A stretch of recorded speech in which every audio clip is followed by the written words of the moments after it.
Welcome everybody, welcome here to Covent Garden, welcome to those who are watching us live, and welcome to everybody who may be friends and perhaps people who can't make it here today.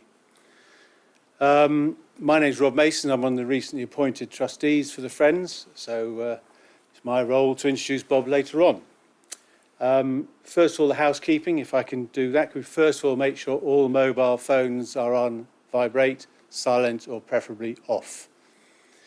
And fire evacuation, so there is no planned evacuation or alarm this evening. So the assembly point, if it does go, is out in the plaza. Please follow the instructions of LT Museum staff. Please don't collect your belongings on the way out. And let's do it orderly. Let's help people out. Some are less ambulant than others, so please help those out if need be. Parish notices. So the next meeting is Thursday, the 27th of March at Acton Depot, Elstree and Boreham Wood Station, the first 156 years, followed by Monday, the 31st of March at 18:15 here at Covent Garden, Paul Ebbott, planning and the construction of Docklands Light Railway. And the next visit is on the 31st of May, one week later than previously advertised. Daintree buses are born, and that's a visit. If you need to book any of those, please go to the Friends website to do so. This is going to be recorded, so please make sure that Bob's been aware of that to keep it all clean. So please ask any of your questions, we'll keep them to the end. So it's now my pleasure to introduce Bob. He joined in 1960 to London Underground. Actually, it probably wasn't London Underground, but you'll tell us that in a minute. He was known in those days as Tommy Steele. He's a little of a youngster. I have known Bob since 1988, when I joined London Underground, and he called me Young Rob. He was Mr. Central Line, as far as we were all concerned. He's one of the true characters of London Underground, and there are many stories about him, which I'm sure you will all refer to later on. 50 years almost, an amazing career. In respecting Bob, in terms of question and answers, please keep all barracking to the end, and please all keep all questions to the end, so then we can keep it under control. There will be 2 microphones for questions and answers at the end, which we've got one at the front and one at the back, and I will be quite strict about them. Please keep wait till you get the microphone before you ask the question. So, can I introduce Bob Thorogood? He has 45 minutes plus. It's a Central Line, 45 minutes, so you know what it could be. Bob.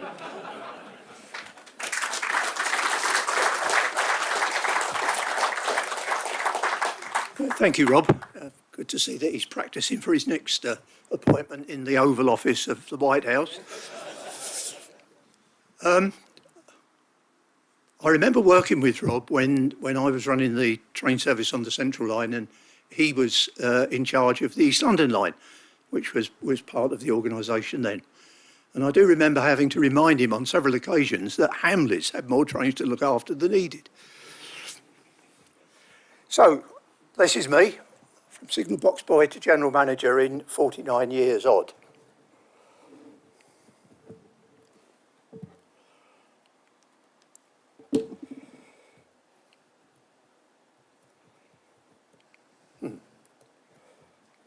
Doesn't seem to work. Yeah.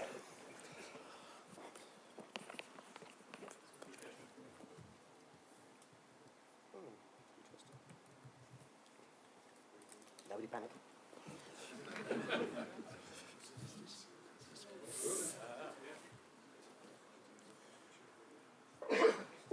That's it. A bit like the Central Line, it always works in the end. 29th of August 1960 was the day I joined the company, which was an important date to anybody in the operating department because it was their seniority date.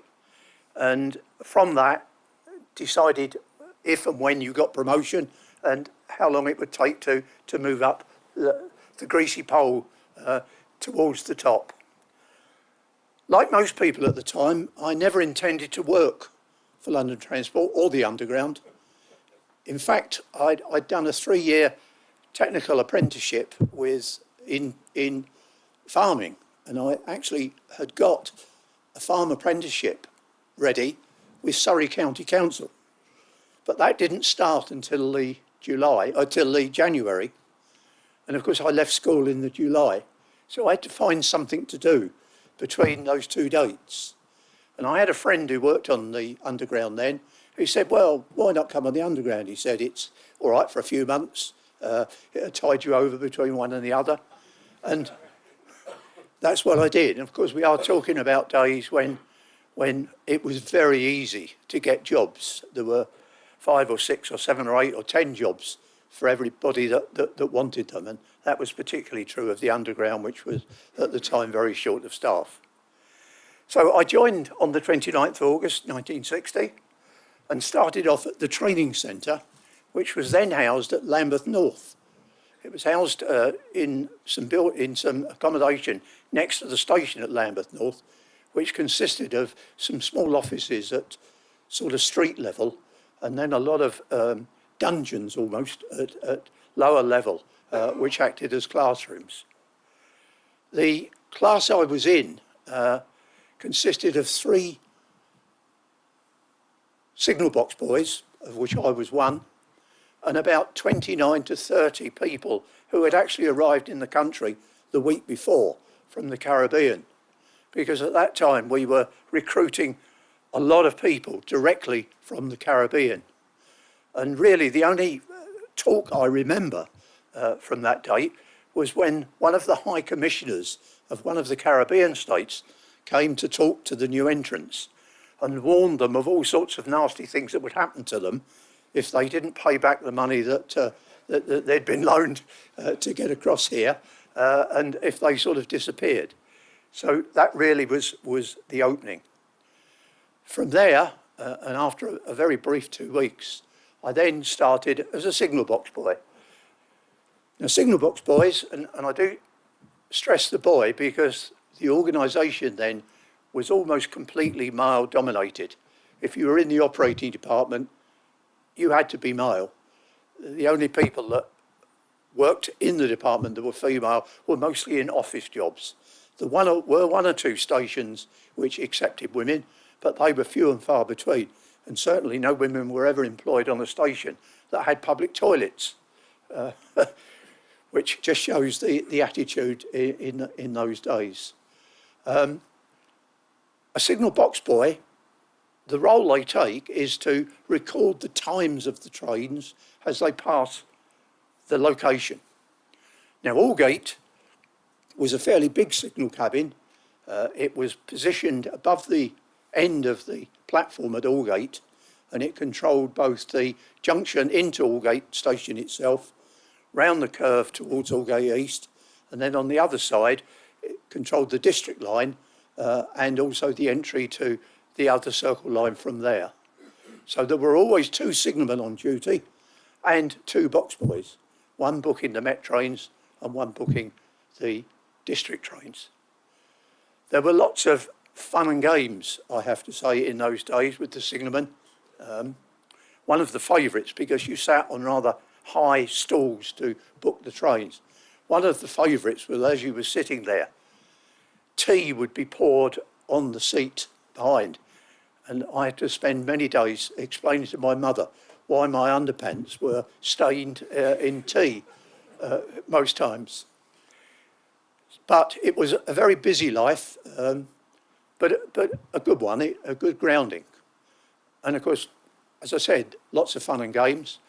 Outside the window at a high level, there was a whistle. And like everything on the underground, it was operated by air. Air pressure was the thing. I used to spend hours waiting for a pigeon to land on top of this whistle and then blow the whistle, and the pigeon would go straight up in the air with feathers and goodness knows what. But of course, one long blast on the whistle meant that there was a failure of some kind. So the other thing that would happen is the station inspector would come running out of his office, putting his hat and coat on as he came out because he thought there was a failure. So that was the time of as a signal box boy. After being there for about 6 months, they started a new scheme called the Railway Operating Apprentices. You had to apply for that because for a while they maintained both the box boy grade and the railway operating apprentice grade. So I applied and was successful. And in fact, I was the 4th railway operating apprentice that ever existed. To my shame, I don't know who were the other 3 or what happened to them. But that ran for about the rest of the year, when in fact they then moved everybody from box boy to operating apprentice. 2 sorts of operating apprentices. There were railway operating apprentices and booking office apprentices. And they lasted for many, many years in that role. Being one of the first, I was lucky because I was fairly well treated everywhere I went as an apprentice, because they'd never had one before. So time was spent at major stations, Waterloo, Bank, Oxford Circus, also in divisional offices, all the divisional offices on at Baker Street and at Coburg Street and at Oxford Circus. Time was spent in all of those, as well as times in depots with yardmasters. So I spent a long and happy time in Neasden Depot with the yardmaster there. So that was the 2 years. Also, as part of the apprenticeship, you had to attend day release school. And I was sent to Harrow School to attend release. And I remember turning up there to book in, and they sort of looked at me and said, well, you can either come on Wednesday or you can come on Thursday. If you come on Wednesday, we do needlework. And if you come on Thursday, we do general education. So you better come on Thursday. Which I did.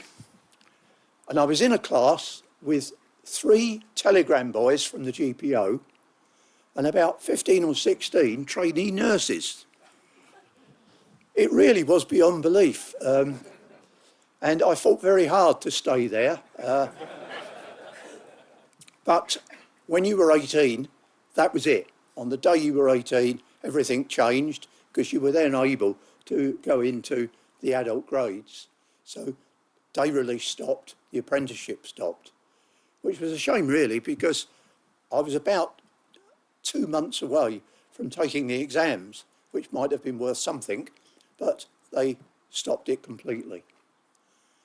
Now, when I arrived at the age of 18, the only grades that you could go into were either a station foreman or a signalman.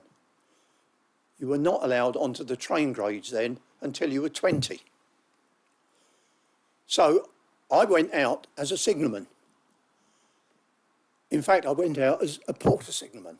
And these are jobs which, as the name suggests, share between working on a station for part of the day and in a signal cabin for the other part of the day. And normally they were used to give the signalmen their meal reliefs. So you worked on the station for so many hours and then you would give the signalman his meal relief in the signal cabin. But the job I got was at Rayners Lane. Now, Rayners Lane then, along with a lot of the stations along the Metropolitan line, still had goods yards, coal yards. And in fact, 3 times a week, there was a coal train that ran down the Uxbridge branch, stopping at Rayners Lane, at Ruislip and at Hillingdon. And the job of the porter signalman was to shunt this train. Now, clearly, there wasn't much call then for health and safety, because the guy who trained me in this showed me how to uncouple the wagons as they were rolling in. And he did this by niftily putting in a shunting pole and flicking it, and up the coupling came undone. When I tried it, the pole jammed, and I was then being dragged along the cinders with my toes dug in, trying to get this thing out again. And I had to wait until it was stopped. And then it took 2 of us to lift this chain off and uncouple the wagon of coal. What would happen then is I would get a train to Ruislip, where there was a temporary signal cabin, and go into Ruislip, and when the train come down, I would shunt it into Ruislip siding. And when it had done its work there, I would then go on to Hillingdon and shunt it into Hillingdon sidings. And that, as I say, used to happen regularly 3 times a week. So having been there for about 6 months or so, I decided really I wanted a different role and became a porter signalman at West Ruislip. Now then, West Ruislip, Ruislip Gardens and South Ruislip were still managed by British Rail. They were not underground stations. So the only task the porter signalman had on the station was if lost property had been handed in by the train depot next door, you had to take that to Northolt, which was the first LT station. So it was a pretty good job. It was 10:30 to 6:30, and all you actually did was to give the signalmen their meal reliefs. It was a very good cabin to train in because it had all 3 types of signalling. It had the full stroke levers, it had the push-pull levers at the Ruislip Gardens end, and then it had push button for the Northolt siding. So it was an interesting cabin to work with the different sorts of control. Having spent a year as a porter signalman, I then moved to become a station foreman. And I was a rest day cover station foreman on the Northwood group, which was Moore Park to North Harrow. The arrangement then, and typical of the Met stations, was very different.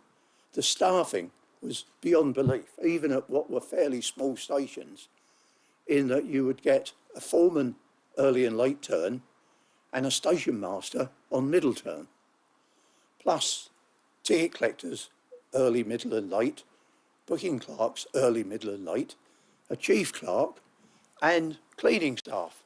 So the staff bill was horrendous in those days, but of course they didn't pay anywhere near as much as they do now. Interesting times. I remember one evening at Northwood Hills, opposite Northwood Hills station, there's a large hotel, pub, the Northwood Hills Hotel, which every weekend had some sort of music event on. And normally this ended in some sort of a ruckus with a fight or whatever.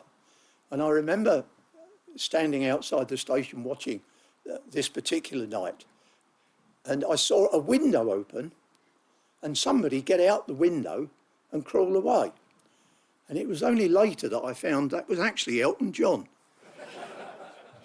He wasn't called Elton John then, but he lived at Pinner. He used to play in the Northwood Hills Hotel on a Saturday night, and there was a fight that started, and in order to escape, he'd got out the window and crawled away like that. So that was station foreman. At 20 years of age, you were then allowed to go onto the trains. So I then moved to become a guard. I started off as a station guard at Dollis Hill. Now, what station guards did is they worked on the station, but when required, would cover a guard at a local depot. So I was at Dollis Hill working on the station sometimes, but normally at Neasden covering guards' jobs. I then became a guard in my own right at Uxbridge, and that was ideal because at the time I lived at Chesham and it was quite a good depot to work from. I arrived at Baker Street one day where the divisional office for the Met was, and there was a guard waiting there to take me off, and he said, "You're wanted upstairs."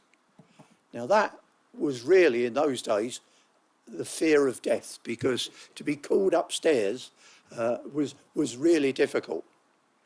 Anyway, I went up, cap in hand, and the staff assistant, with whom I'd worked when I was an apprentice, said to me, "What we're doing now is we're using staff on recruitment posters to recruit more staff.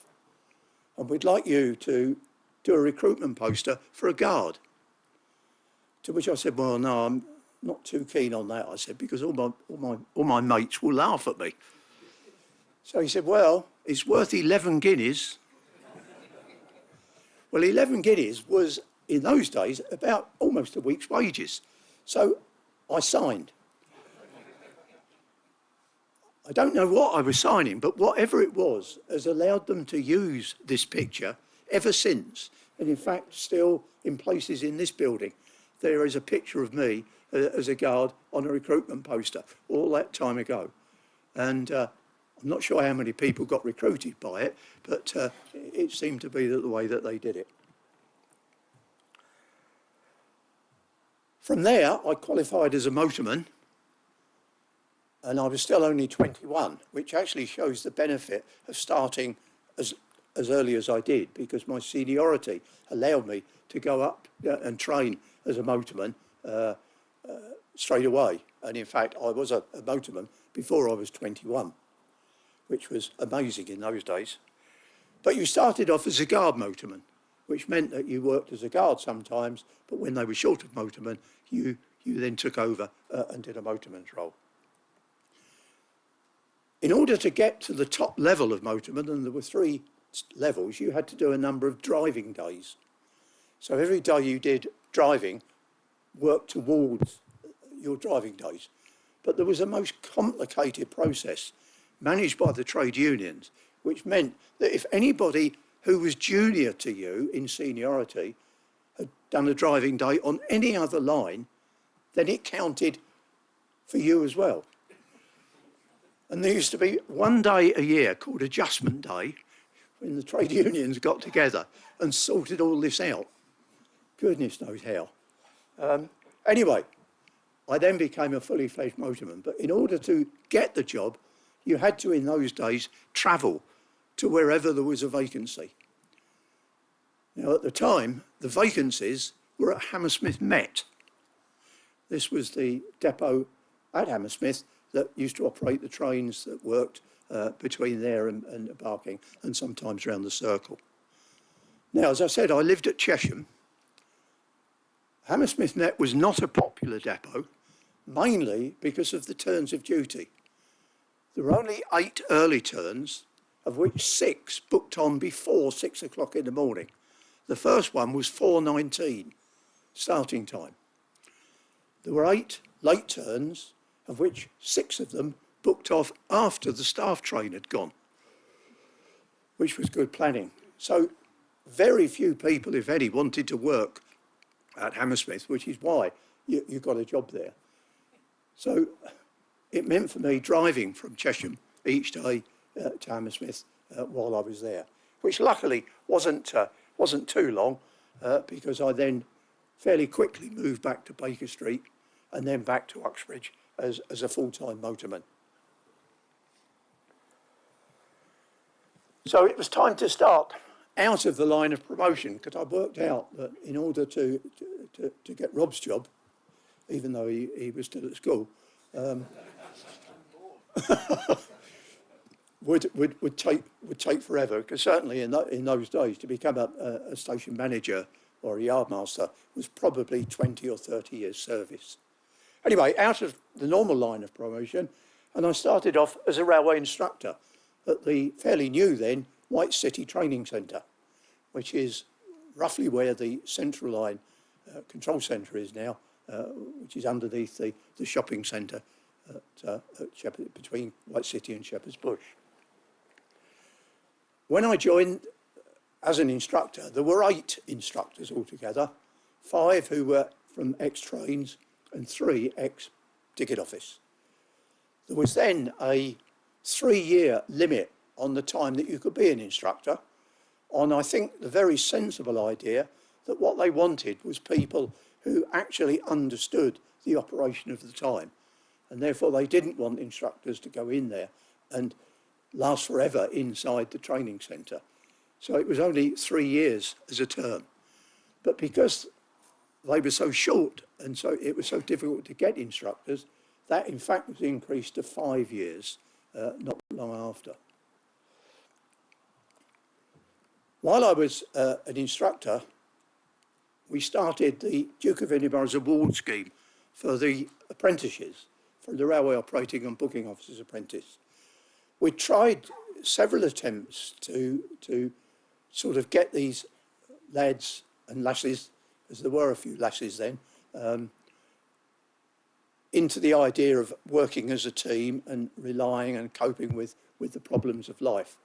We tried Outward Bound, which was very good, but of course was quite limited because just the sheer numbers of people we couldn't take. So we started the Duke of Edinburgh's award scheme, and all the apprentices would go through the scheme up to silver level, which was ideal because that typically would take 2 years, which was just the length of their apprenticeship.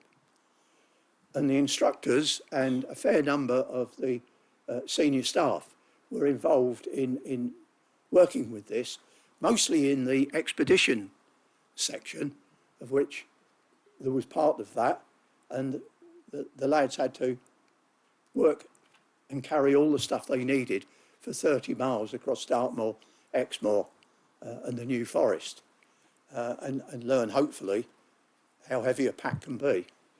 This required adults, of course.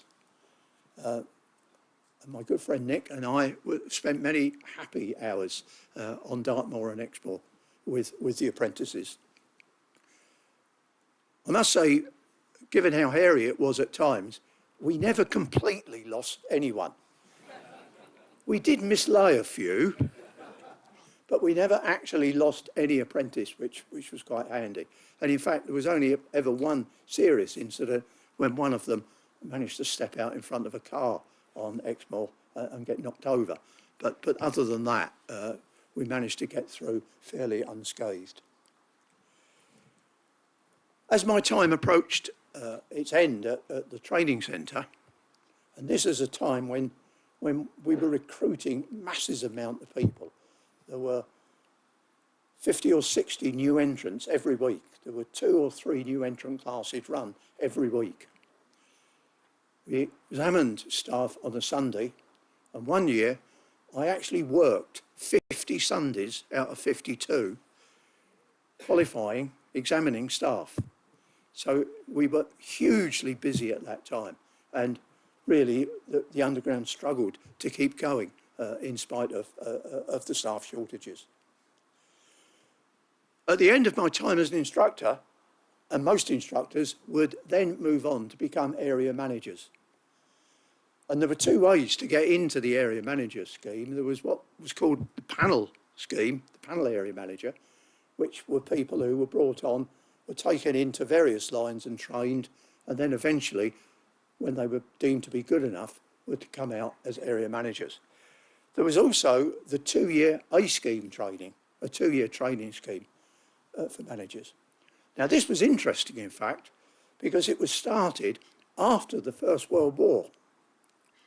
And it was to take senior NCOs and officers from the forces at the end of the First World War and train them in all aspects of London transport so that they eventually would become middle and senior managers. And I went on the A scheme training, which was an interesting time in that you spent time with all sorts of odd places and odd people. One was the catering department, of which we had one then. And I remember being with one of the managers, and he said to me, right, what we're going to do today, we're going to go to Golders Green Canteen, and we're going to weigh the food to see that they're not giving too much away. So we go to Golders Green at lunchtime, and in those days, the canteens ran a special for 2 shillings, as I remember, where you got a 2-course meal for 2 bob. Very good value. And I was standing behind the counter with this guy I was with, and the queue was coming along, and in the queue was the biggest permanent wage member I've ever seen. He was huge. Anyway, he ordered the special, and as the girl went to give him the special, this guy I was with stepped forward and took the plate to measure. Well, this PA guy thought his meal had been stolen. So he came across the counter and grabbed the fella I was with by the neck and shook him until he got his meal back. So he never did measure the weight of the food that day. But there was also time spent with buses, both in the road management and also the scheduling of buses.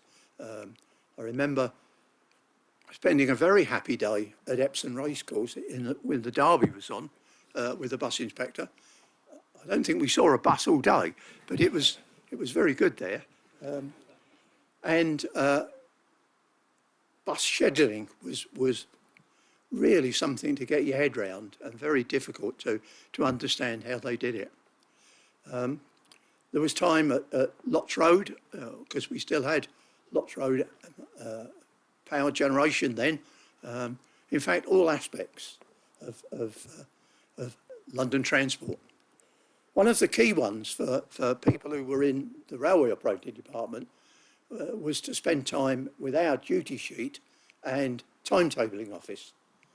And having spent time there, you were then set the task of writing a Bakerloo timetable and a set of Bakerloo duty sheets in 3 weeks, which actually, once you understand the principle, is not too difficult, except when I was writing the timetable, I couldn't work out how to schedule the trains back into London Road without delaying the other service. So I was sitting next to the Bakerloo scheduler and I said to him about it, and he said, that's all right. He said, they all get scheduled via the underpass. And I thought, well, I've been to Lots Road. I don't remember an underpass at Lots Road. Oh, yes, he said, there's one there. So I merrily schedule all these trains via the underpass. When I hand my work in, of course, I get a right roasting for wasting everybody's time. And this showed me that he was very good at having a laugh at me, because I wasted 3 weeks scheduling all these trains via an underpass that didn't exist.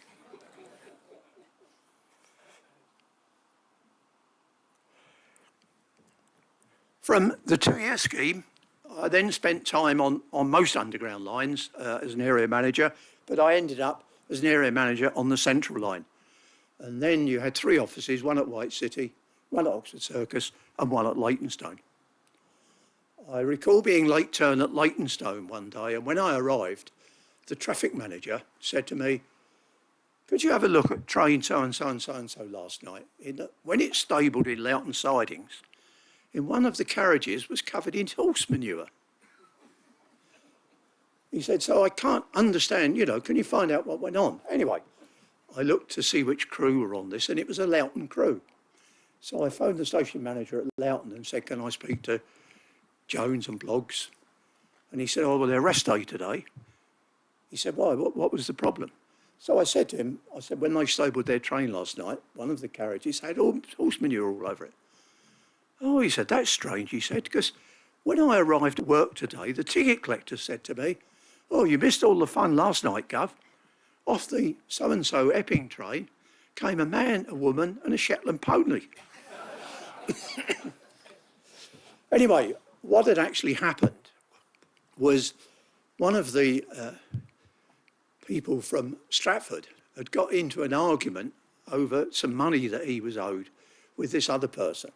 And he took his Shetland pony to pay for this debt.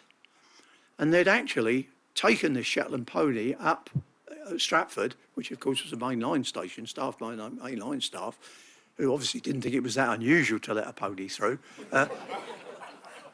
up onto a Central Line train.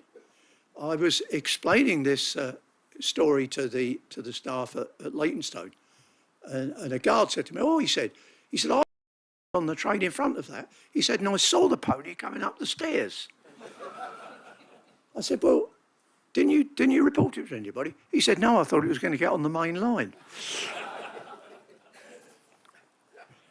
From area manager Central Line, I then moved on and was promoted to a traffic manager, and they joined the Central and Bakerloo lines together. This was one of the many, many reorganisations we went through, where they decided that each organisation should look after 2 lines.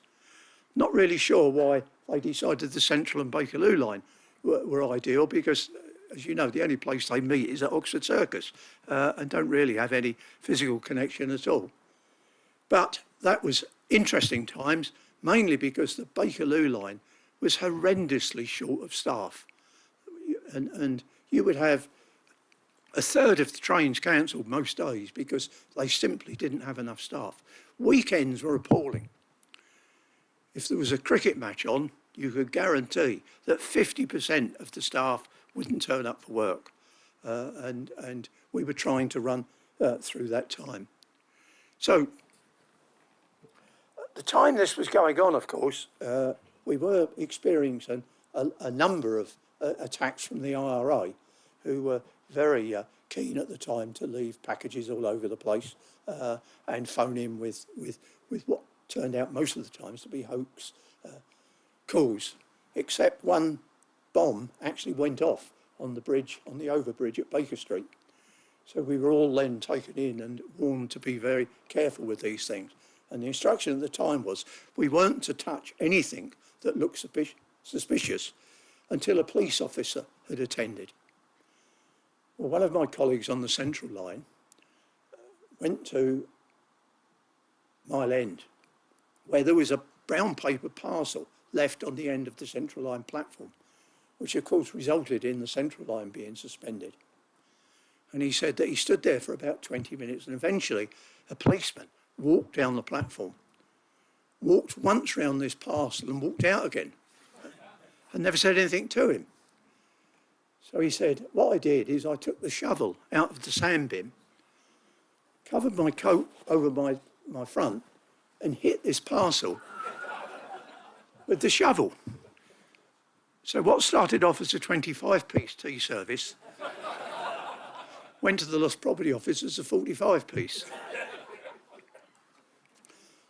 I also, now, and even then, did a very stupid thing in that we had a call one night to a suspect package left on the platform, on the westbound platform at Tottenham Court Road. And I was only at Oxford Circus, so I came down and looked at it. And there was this, it looked like a cigar case, sort of a wooden box about a cigar case size in the middle of the platform, which of course meant that the service was suspended. We'd had a call that because of so many hoax calls that were going on, it was going to be at least 45 minutes to an hour before any bomb disposal people could turn up. So having read my latest Boy's Own, I decided that if it was an explosion, it would go up. So I crawled across the platform to this thing and gently opened the lid of this and heard what sounded to be an electrical spark. So I'm holding this thing now thinking, oh no. Anyway, when I opened it, it was full of that crinkly paper, you know, the stuff they put round parcels that somebody had left there. And it was a cigar box, clearly left in the middle of the platform. Caused utter chaos in the railway, but there it is.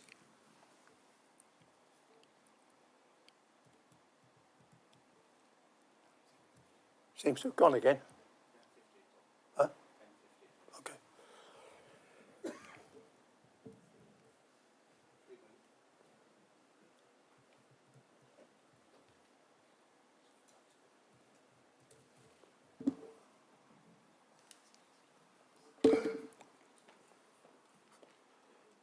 Seems to have gone again.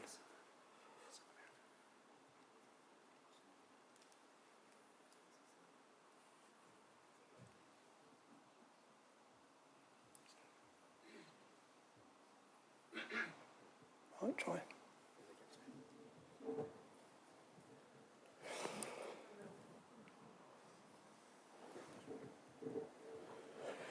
So from there, I decided that it was time to go off to head office because, again, the only way to get promotion was to spend some time in head office. And I became a senior assistant new works. There was a department within the Underground which provided representation of the Underground's view on all major projects like escalator modernisation, lift modernisation, replacement of Persimeter ticket office, etc., etc. While I was there, I was walking along one of the corridors at Broadway one day, and the managing director's secretary said to me, he wants to see you tomorrow morning for an interview. Again, fear. But when I turned it up, I was actually interviewed for a job on the UTF project for something I hadn't applied for, and really didn't understand that much, because one of my colleagues, when asked what AFC meant, he said Arsenal Football Club. But I was seconded with my good friend Nick Agnew to the underground ticketing project, which was really a happy time. Very well organised project, one of the best I've ever worked on, in that all of the parts were in one place together and all worked together with a client team of which we were part in the middle. While Nick took all the important roles of deciding on the policies, etc., I took on the role of getting layouts produced for all of the ticket office changes, because every ticket office would be provided with what was called a secure suite, which would consist of a ticket office, a ticket machine enclosure, service from the rear, a mess room and a toilet, so that the clerk, once in the office, would not have to go out again until he got home. This meant that all schemes were produced through our own architects department, and we used to have two levels of scheme. There was, when it was being thought about, it was a green scheme. And the one I remember is anybody who knows Woodford Station. The station master's house is in the middle of Woodford Station. And there was a station inspector there that I knew very well, who was a real joker. Anyway, I got a green scheme produced that showed the ticket office machines backing into his living room. And I sent this to him to ask for comments. And the only comment I got was, how am I going to get up to the bedrooms? So that was good. The rail operations were then organised into line business units, and I became the train service manager on the central line business unit. And I then met Mike Strelecki, who really took some believing, I have to say. I don't think I've ever known anybody like Mike. I've never known anybody since. Just one example, being a business unit, we all had to produce business plans. Now, he decided that none of us were capable of producing a business plan, so he went off for 2 weeks to produce one. Most of the business units had a business plan of perhaps 25 to 50 pages long. We had 2 volumes. So much so that when we walked in to present this, Dennis Tunnicliffe said to him, "Have you sent your apologies to Friends of the Earth, Mike?" Anyway, he had us all in the morning when we were going to present this business plan to rehearse, because he said, the way we will do this, he said, I will give an overview, then I will ask for questions. He said, and I will decide which of you answers the question. And I've got a series of buzz phrases I will use that will decide how you answer. If, for instance, I say, a good point, Chairman, but a matter of detail, it's rubbish, he said, don't bother with it too much, just get out of it. But if I say, oh, now that needs expanding, then expand more. Anyway, we all troops into this meeting, all ready for this, and off he goes.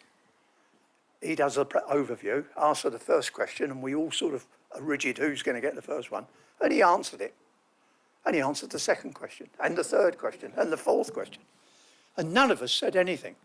When we'd finished, he said, righto, team, good job. We'll all go over the Old Star and have a drink. So we get in the Old Star, and I said to him, what happened to all the buzz phrases we've been rehearsing all day? He said, oh, I forgot them.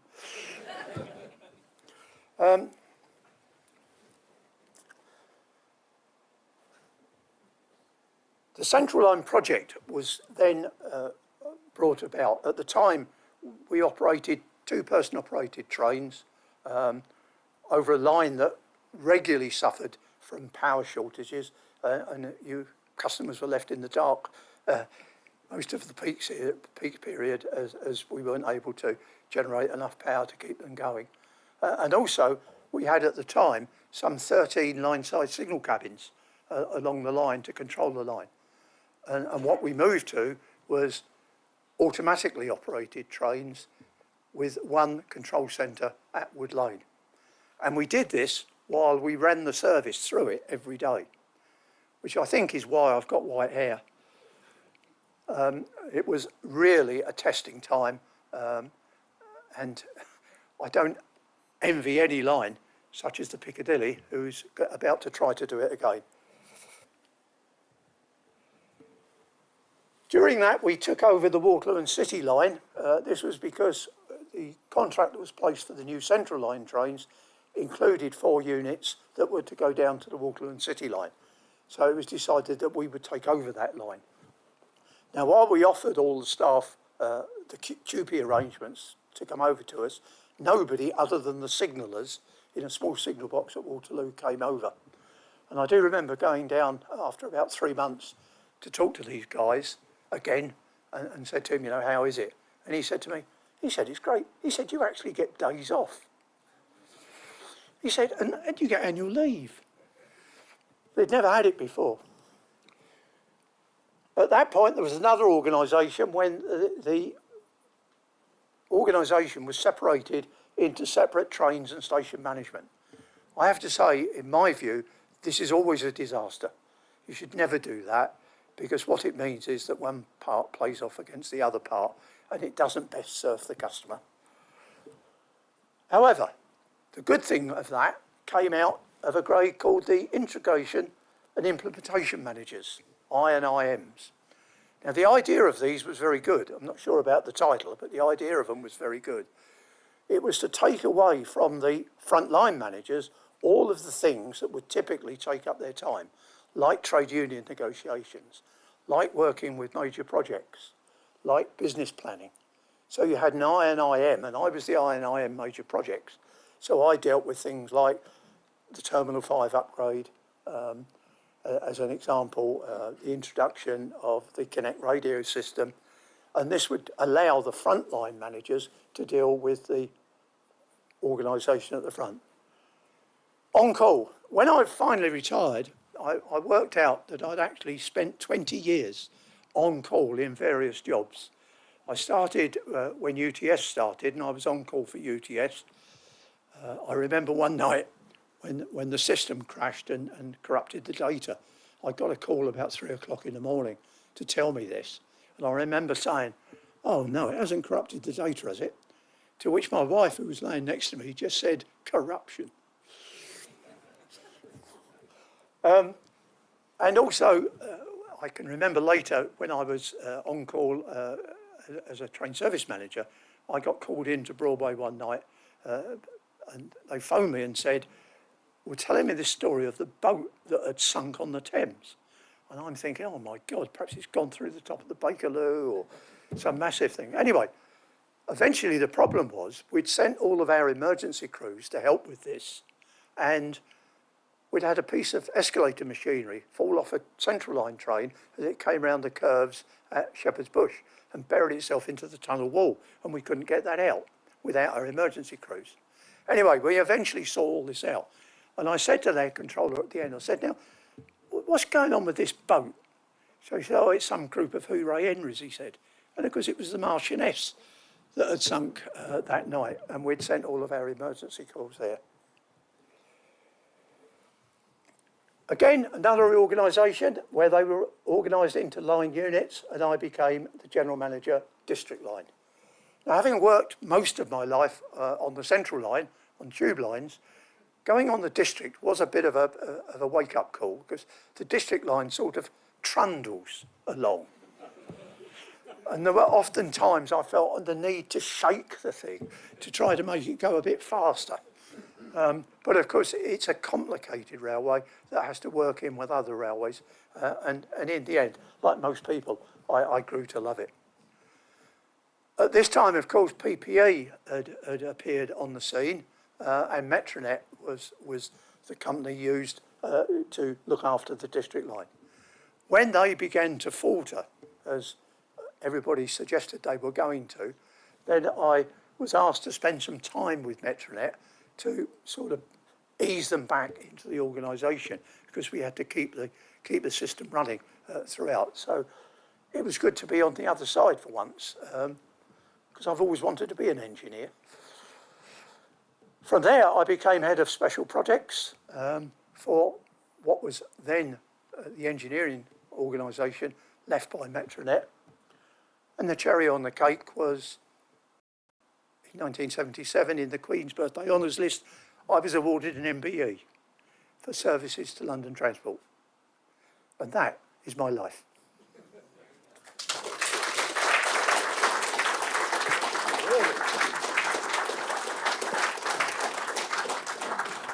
Well, I told you to have a few stories to tell. You haven't told us one about the extending leg yet. It was, as an instructor, you had to teach people how to detrain in an emergency. And you would always get a student say, yeah, but what if there's a drunk in the last car that won't get out? So you dealt with it. Well, we were dealing with, at the time, the COP stop that ran on the Circle at Hammersmith and City had a problem with the wheels collapsing.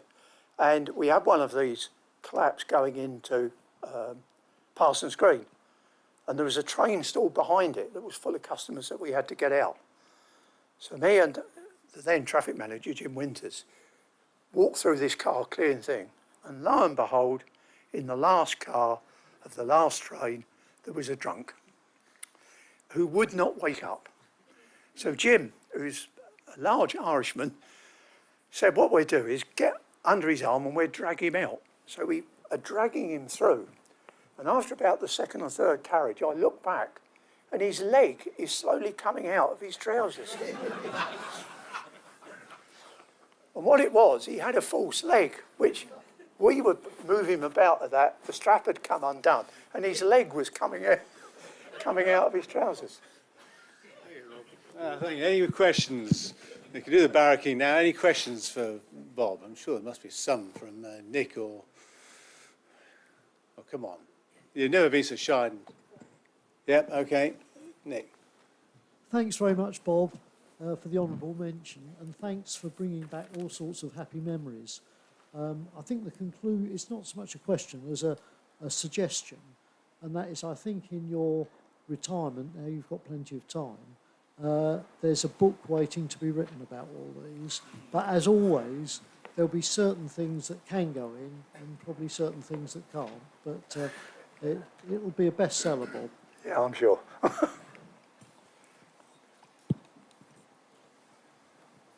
Come on, somebody must have some jokes about Bob you can embarrass him with, politely, of course.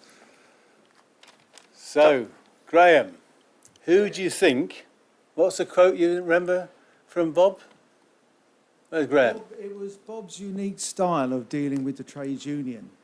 And when we had these disagreements, which was frequent, Bob used to come out with the classic, "What don't you understand about no?" And that really summed Bob up in that he was very, very determined, but equally, having said that, he was also very fair and usually got a good resolution for things. But he was known as the man who always said, "What don't you understand about no?" Yes, well, because trade unions were very difficult to deal with at times, as you, Graham, will remember. But we got through it. They're certainly not as difficult as they seem to be at the moment.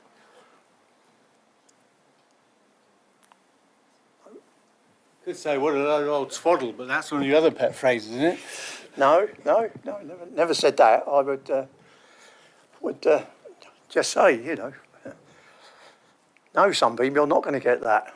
And whatever you threaten, we will not go there. But it was okay. Got a question at the back? Thanks, Barry. Bob, for that. I just wondered whether during that very lengthy career, there was any time when you did just wonder whether those early decisions you took were the right ones and whether you'd do it all again if you had the chance? Yeah, good point. No, I mean, really looking at farming where it is today, it wouldn't have been certainly the right choice.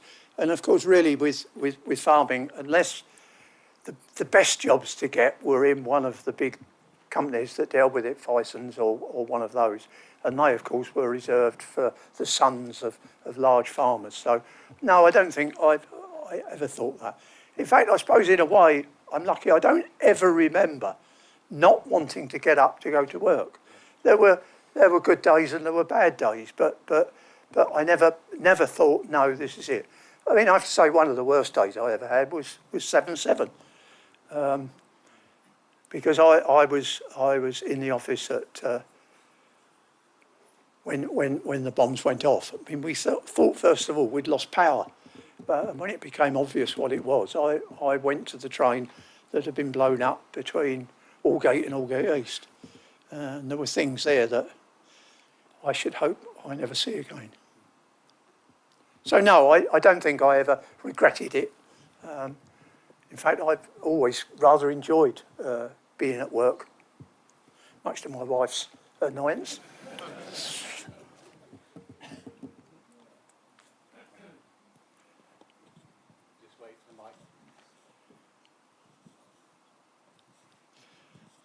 Hello, Bob. It's Hello. Pat. Hello, Hello. Pat. I worked with Bob both in New Works and then we were in an open plan office at Cranbourne Street when Bob was IM. And we'd all be cracking on with our work. And then you'd hear Bob on the phone having a full and frank discussion with another party. And as soon as he said, with respect, the office would go quiet because you thought, we're in for a treat. Bob's going to be in an argument, which Bob would always win. And if he said, with the greatest respect, oh boy, that person was in trouble. That was probably the MD then. Yeah, or stress. Yeah. Yeah, can you hear me? I have no experience of London transport except as a passenger. It's fascinating to hear about your career. I've just recently retired and I did 50 years in IT. And I'm just wondering, what advice would you give to anybody now who was about to join London Transport and was going to have a 50-year career? Well, I mean, stick at it because, you know, the opportunities are there. It may not seem like it at the time. I mean, I speak from some experience in that my grandson works on the Underground. He came up through the operating apprentice scheme. He became a signalman. He was recently a line controller on the Northern Line, and he's just recently been promoted to a service manager, or as we used to call them, traffic manager, service manager on the Jubilee Line.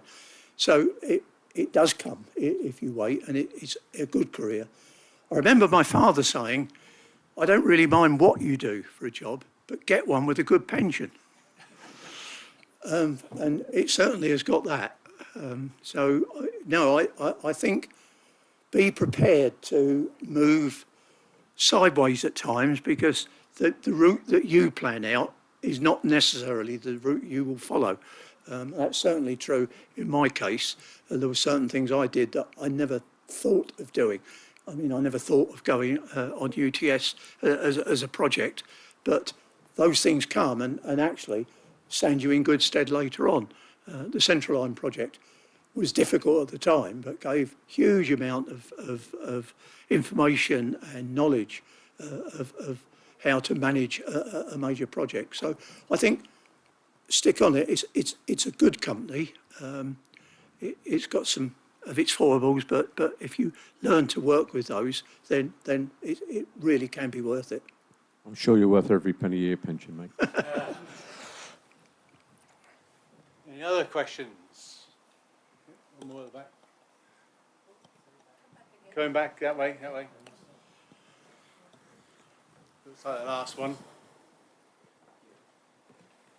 The takeover or merger between the Central and the Waterloo and City seems to be a little bit of a funny to an outsider.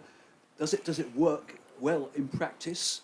And does this extend, for example, to Central Line drivers doing, I don't know, a week at a time or a month at a time on the Waterloo and City, or are they entirely separately staffed at the sharp end? Yes, I have to say it was a bit of a thing at the time to suddenly have this hoisted upon you.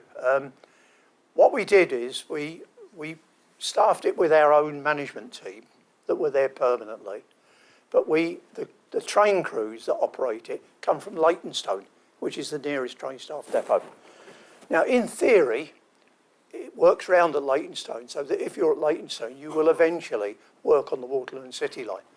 In practice, what happens is that the staff who like being there tend to change over, and I think you'll find now that the Waterloo and City train crew are probably the same people you see all the time.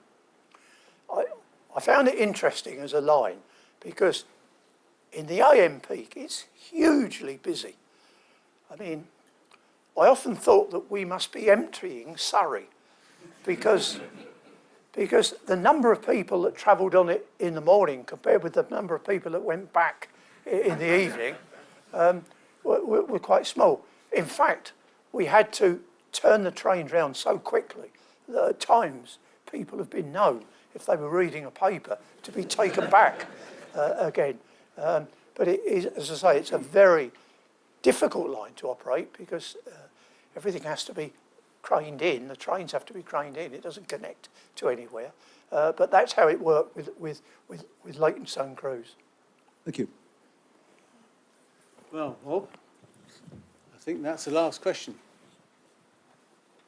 Thank you very much, Bob. Can I ask you all to put your hands together to thank Bob?